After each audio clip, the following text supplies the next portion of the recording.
Thank you very much, Your Excellencies. Merci beaucoup, Excellence. Chers membres du panel, mesdames et messieurs, bonjour.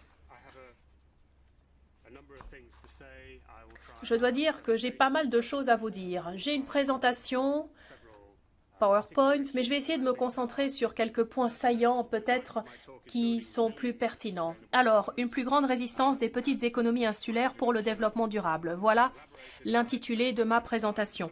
Comme l'a rappelé l'ambassadeur, j'ai travaillé pendant plus de 20 ans sur les éléments de la croissance des petites économies. Et je voudrais revenir sur quelques points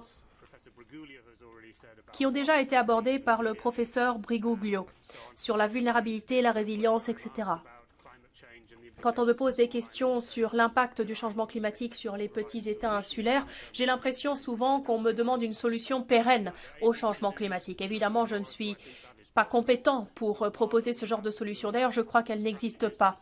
Je crois qu'il faut au contraire imaginer des stratégies de long terme pour régler les problèmes inhérents au PEID.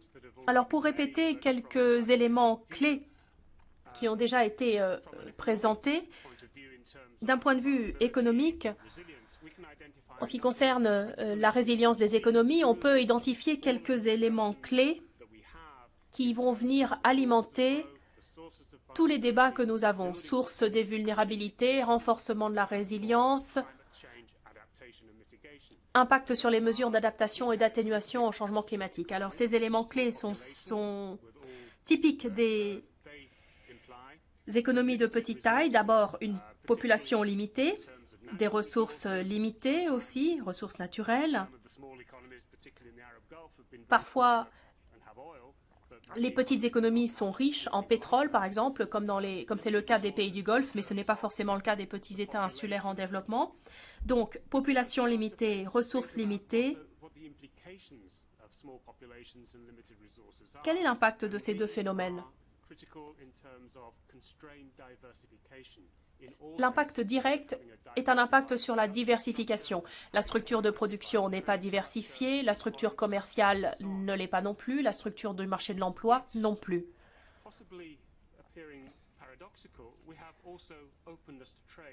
Mais, et ça peut sembler paradoxal, ces petites économies sont également très ouvertes au commerce, mais de par leur nature même, elles y sont d'une certaine façon obligées.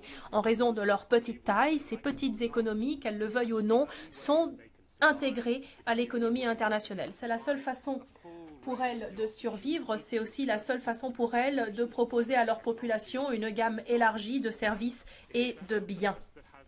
C'est cette ouverture au commerce qui a un impact très lourd également sur leur croissance, sur leur vulnérabilité et sur leur politique d'une manière générale. En effet, cette ouverture au commerce pose un cadre dans lequel doivent s'intégrer les politiques gouvernementales de gestion de l'économie, mais aussi de gestion sur le long terme des problèmes liés à la volatilité, par exemple des marchés internationaux ou liés au changement climatique.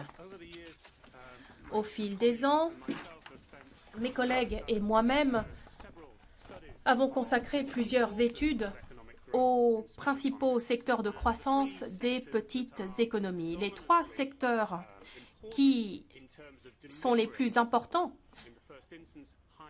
pour garantir des revenus élevés et surtout des niveaux élevés de croissance sont le tourisme, le secteur des services financiers et quand je parle de services financiers, c'est d'une façon assez large. Technologie de l'information, Internet, etc. Et enfin, le secteur des ressources naturelles. Pêche, extraction des minerais, etc. La contribution de la manufacture, on a déjà parlé de manufacture de niche ce matin, la contribution de la manufacture, et c'est assez intéressant, semble systématiquement insignifiante, alors que l'agriculture traditionnelle à grande échelle est souvent associée à une croissance et des revenus plus faibles. D'une certaine façon, l'agriculture entrave le développement de ces petites économies. D'ailleurs, de par leur nature même, en raison des contraintes de leur territoire, ces petites économies ont souvent un secteur agricole très limité, caractérisé par des monocultures. Ces monocultures entraînent une croissance économique ralentie et des niveaux de revenus relativement bas. Alors, je vous ai parlé d'une ouverture structurelle au commerce des petites économies.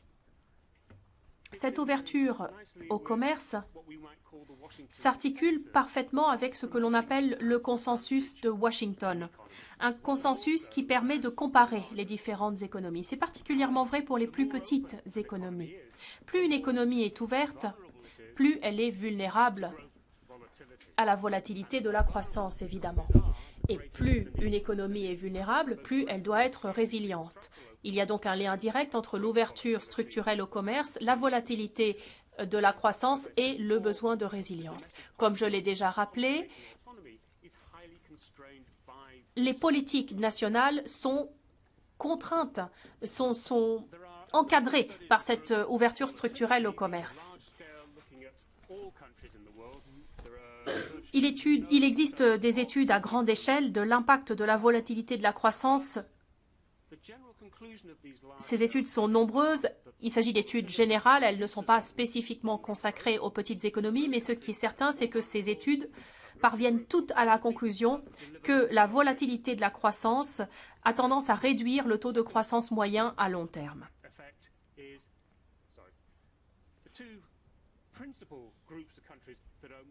Les deux groupes de pays qui sont les plus lourdement touchés par la volatilité de la croissance internationale sont les pays à faible revenu, puisqu'ils ont une capacité de résistance ou une résilience limitée, disons, et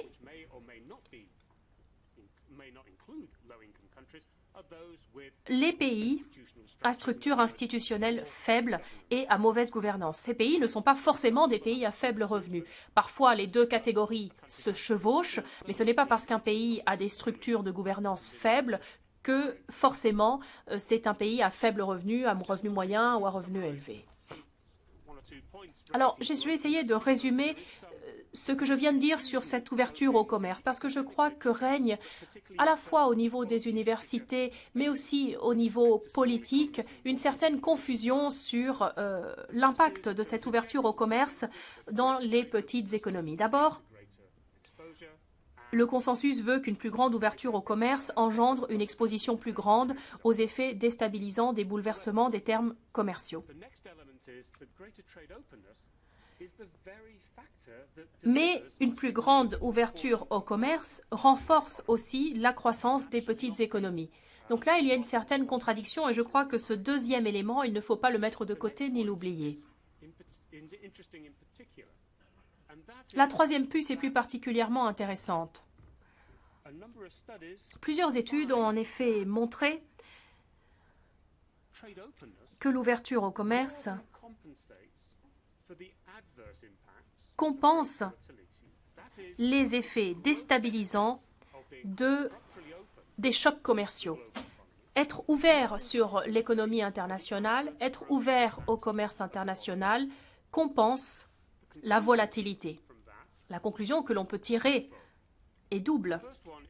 D'abord, et c'est une recommandation politique que l'on peut formuler, toute proposition visant à réduire cette ouverture au commerce aurait sans doute comme conséquence de réduire les revenus et de ralentir la croissance, voire augmenterait la volatilité.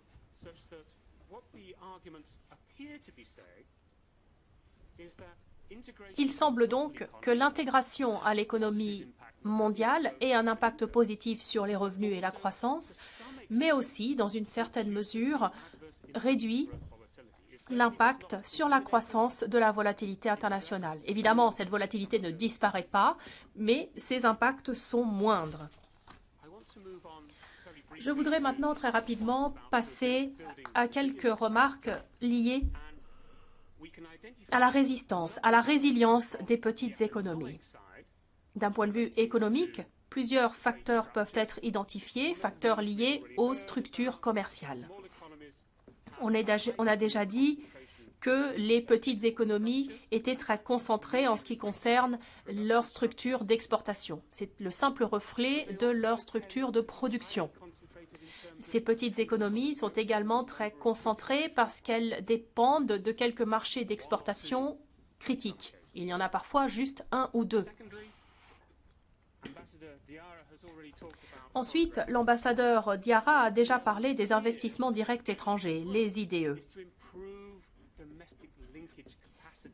Il faut, pour renforcer la croissance, établir un lien plus fort au niveau national entre les IDE et les investissements nationaux. Par exemple, le capital social consacré à la gouvernance doit être amélioré. Il faut aussi conclure des polices d'assurance supplémentaires pour atténuer au moins les impacts imprévus de la volatilité internationale. Certains pays qui font partie de la catégorie pays fortement endettés, HIPC, ont des dettes immenses et subissent de plein fouet la volatilité internationale. Ils utilisent les dépenses publiques et le levier de l'emprunt pour essayer d'atténuer un peu cet impact-là. Donc il y a un lien fort entre l'endettement et la volatilité internationale, lien qui doit être reconnu par les décideurs politiques au sein des grandes institutions internationales. Alors je voulais très rapidement mentionner la question des IDE avant de conclure. Et là, on peut dire, et ça peut paraître assez étonnant, que les petites économies finalement attirent énormément les investissements directs étrangers. Pourquoi? Eh bien, en raison de l'ouverture de leur économie, justement. Les IDE sont particulièrement attirés vers les petites économies. On pourrait penser que les petites économies sont très peu attrayantes pour les investissements directs étrangers. Or, c'est justement l'inverse. Et ces liens qu'il faut établir, comme je vous le disais, la réflexion qu'il faut mener sur les marchés, sur le renforcement des capacités, etc., tout cela peut renforcer la résistance des économies locales. Quelques remarques pour conclure. Les petites économies sont confrontées à une série de défis, mais nombre d'entre elles sont parvenues à une croissance et à des revenus importants. Leur ouverture structurelle élevée au commerce et leur vulnérabilité aux catastrophes naturelles les exposent à une volatilité plus grande de leur croissance. Je n'ai pas vraiment parlé des catastrophes naturelles dans ma présentation, mais c'est une catégorie de problèmes à part qui a un impact lourd sur les économies de petite taille.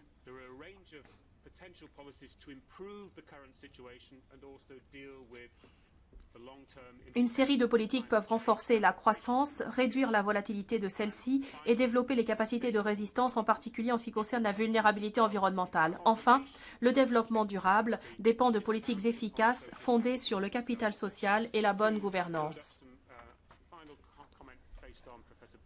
Pour revenir sur les commentaires du professeur Briguglio sur la bonne gouvernance, on peut se demander si les petites économies ont une bonne gouvernance. Et je crois que l'un des éléments les plus intéressants, c'est que ces petites économies doivent mettre en œuvre des stratégies économiques ouvertes, et c'est ça ce qui renforce leur gouvernance au niveau national. Parce que se tromper de politique coûte très cher. Merci.